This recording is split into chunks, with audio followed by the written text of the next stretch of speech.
Hey, how you doing, folks? So as you see by the setup, I'm gonna do a little bit of chopping, a little bit of old school Gavko fun. Occasion is because Cliff's my good buddy and guy I look up to a lot. He showed interest in that knife cherry. He kind of said what I thought, that warp has no effect whatsoever on the function, and I've tested it, and yeah, you don't know that it's there. You can just physically see it, but you don't know that it's there by using. So I'm kind of excited about it, and I know that Cliff likes the performance and like the chopping videos and everything, and I haven't done one of those in a while. So I pull out a bunch of my favorite knives, and we're gonna do a little bit of chopping. And one thing what I think Cliff and members of his forum will appreciate, I pull out even the benchmark, the Fiskars, what is it, X7 or what? I think that's what the model was. They kind of chose it to be the benchmark because it has reasonable, fairly good cutting performance and especially for the price, of that little hatchet. It's similar in a weight to many large knives, so I understand it's a good benchmark. Only thing is, it all comes down to how skilled the presenter is, which I'm really not skilled with the hatchet. You're gonna see that Cliff could probably show off that hatchet much better against some of these knives than I can. I'm pretty sure that every one of these knives will perform better in my hands than the hatchet will. We will see. So we have the CKC Gavko Wakizashi, Gavko Knife Cherry. This is Omnivore Blade Works Kodiak Survival Sword. I have my beautiful $2,500 Keffeler Zombie Zombie Slayer. I have my kind of test piece, which haven't been used in forever.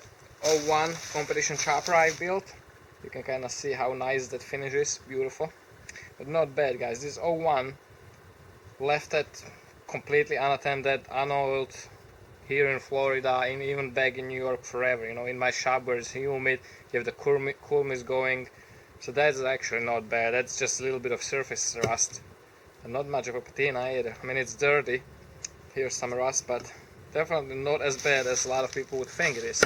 It would be, for that is. I did have one problem right off the bat with the Fiskars. I couldn't stick it in that trunk of a palm, to show it off there in the lineup. So that goes to show you, like, I stuck all the other blades really easy into that trunk, really deep. Fiskars just doesn't want to stay in there. I had to go actually along the grains. So let's see this. First, I have three types of wood here. I have 2x2, 4x1, and 2x3. All pine, dry. I want to just see how they go. This one was left here, a little left over from the last time. So let's see competition chopper. It's 3/8 thick, 01, almost zero, pretty much zero grind. This one isn't even sharp really, not properly sharp. It actually has even little chips on the blade. I did some. Oh, I remember. I remember now. Yeah, I was throwing this knife actually at Jeff's place tough times. I was throwing it at a tree, and I'm not the best thrower, so it did hit the ground a couple of times. Yeah, that was kind of nasty. For a 10-inch blade, this is quite a good performer. It's small, it's short, it's not that heavy. So for such a small blade, to be able to do this, it's kind of good. Let's see. Let's see the Fiskars. While it's still kind of short, what I can do with this. I haven't used this in forever. I'm kind of scared. Yeah, that was a good hit, but it didn't do a lot to the wood.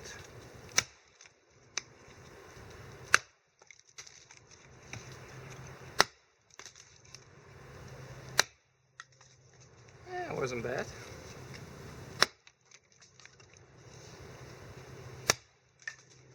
Okay, I think when I'm getting used to it, actually not bad.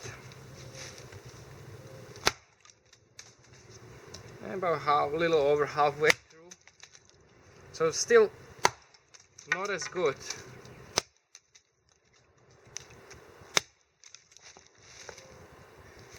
Let's see on the new piece when I'm kind of more comfortable being further away from the where I'm actually cutting. Ooh, that was a miss. Telling you, not the best with this.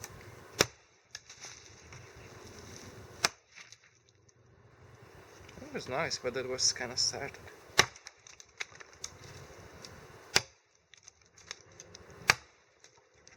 Bouncy. Kind of broke off. It's not bad, you know. I'm actually kind of surprised with it. That was pretty good. Keffeler. Let me just double check if everything is working out good. If it's running.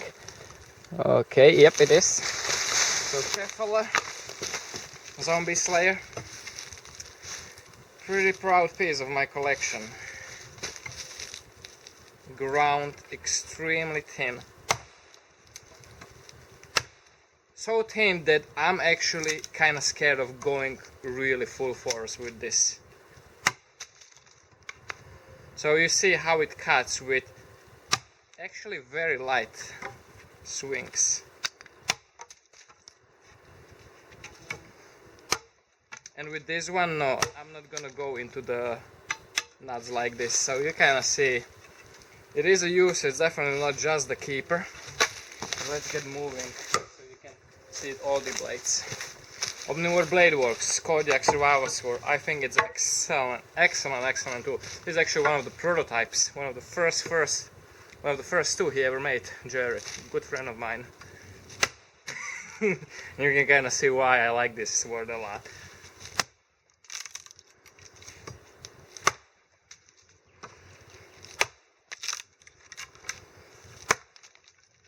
It's completely senseless and just brute force chops.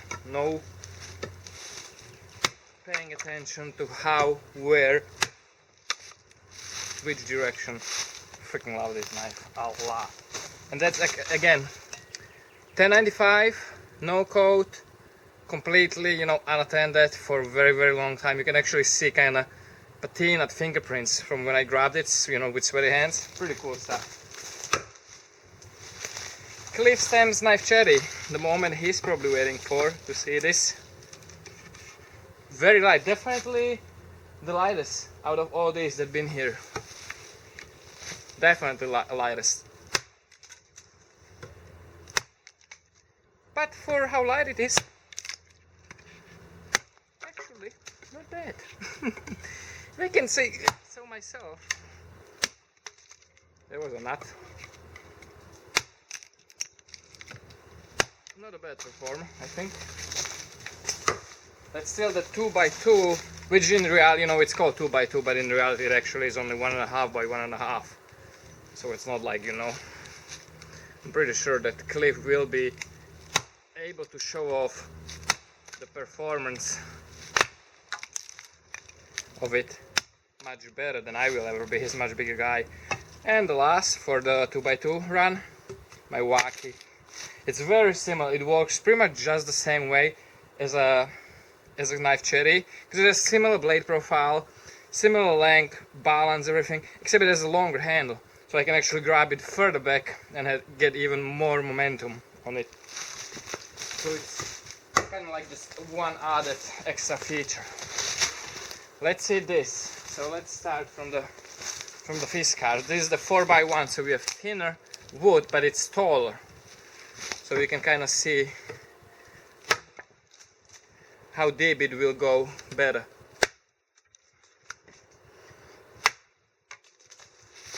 That's nice. I think if I kept trying, I would be able to probably go, you know, one hit pass, even with that, and with a little bit of lag in the grain. Competition chopper. I don't even have to try it again.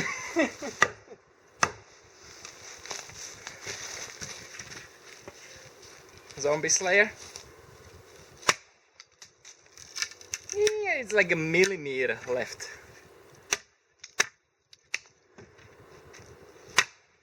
There you go. Actually nice and steep angle on it, not even ideal. 45. This is kind of like a no-brainer. I think I could go through this on one hit, even with the bag of this knife. I really believe that's how awesome this knife is.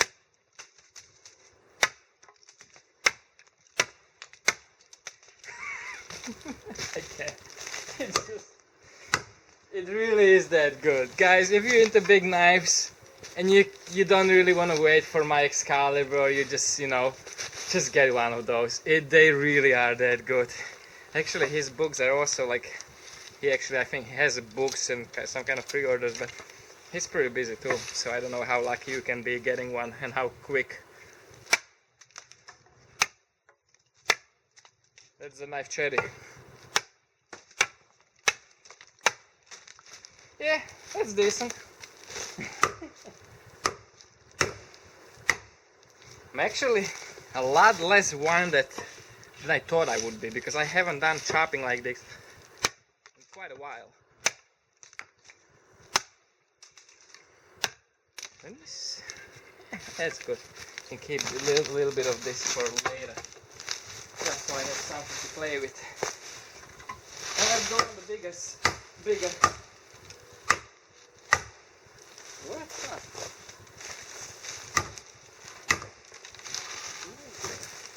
Stuck it in before, no problem. Doesn't matter. Don't worry, I'll edit that out. No. 2x3, definitely a lot more wood to go through something like this than what I've been doing now until now. Let me just double check the camera again, because I don't want to do all this work if the camera turned off on me, from obvious reasons. Getting eaten by mosquitoes, by the way.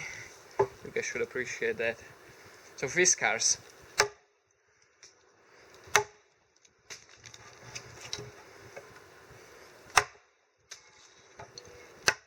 Some people might be wondering why I do all the cuts in just this one direction. I don't actually do the cross grain. Because when you do the cross grain, it will come down a lot to my skill. My skill level is not as high as it should be.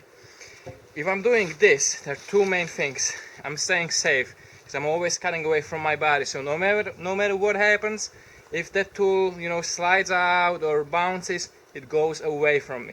Main reason why I do that, because I kind of value my limbs. And with this type of blade, it can go really bad, really quick. The second reason, you know, because of the skill level. By doing this, I really just show the tool, because I can place these hits fairly nice, and you know where I need them, and it shows you the performance, the capability of the tool cutting into the wood and, you know, going through. So because if I would try to do the V-notching, you know, I could be missing on hits, and it just wouldn't show off the tool because of my skill. So that's why because I am comfortable doing this, and I can show off the tool the most efficient way. Not bad actually for this little Fiskar. Definitely not bad. I can kind of understand why it's such a popular model. It has a really big bevel, but the bevel is, you know, just kind of like a fractionally different angle than the primary grind. So that's why it has pretty decent penetration.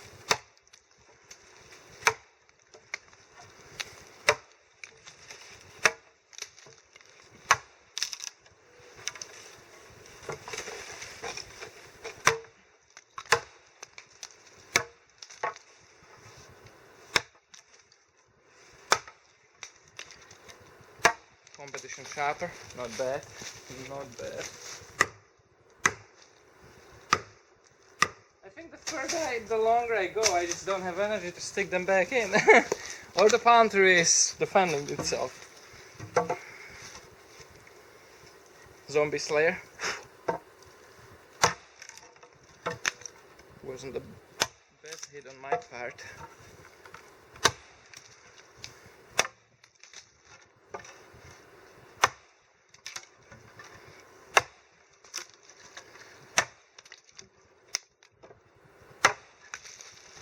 Like it a lot. I'm just kind of cautious to use this the way I would use mine. I mean, two obvious reasons: the price tag and the beauty of it. But I know Dan made it. Dan has videos of chopping 2x4s with that with like 2-3 hits. 3-4. So it is a crazy machine, but like I said, I don't have that skill. I'm not there with chopping skill. There's a nice nut right there. Oh. See, I wouldn't do that with that, but quite comfortable doing that with this knife because I know it can take it, and it wouldn't sting my wallet as much as that even if something happens.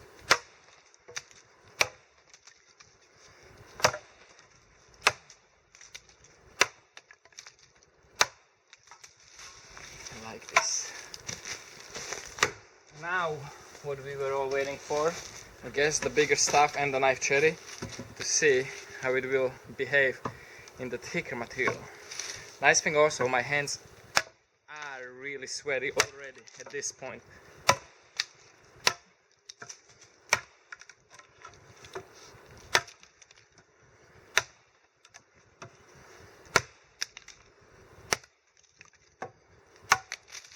Not a bad for a lightweight blade like this. It really has a good performance. There's a lot of swing to it because the balance is pretty close to the handle. I can put a lot of rotation in it really quick.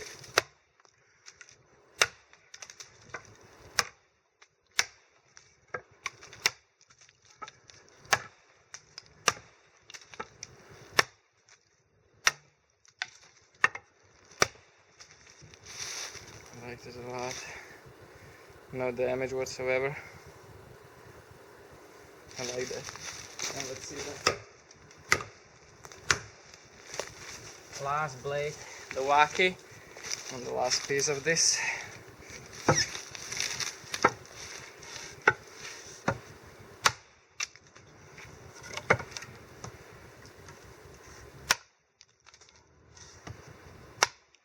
It's a big knot. That's that knot. Oh, that hurt actually. That bounced the whole blade. Pretty big time. 3, 4.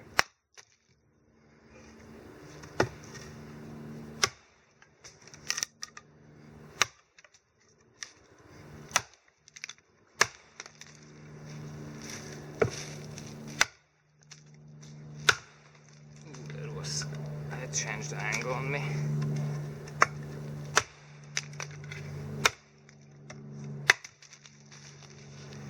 And I'm pretty much that tired at this point. Leave it off.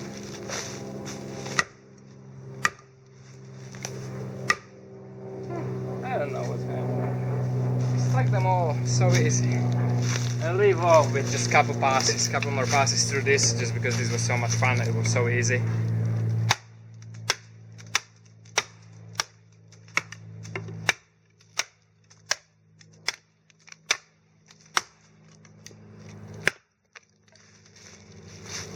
Almost zero grind, slight convex, very shallow convex, just tiny little change of angle towards the edge.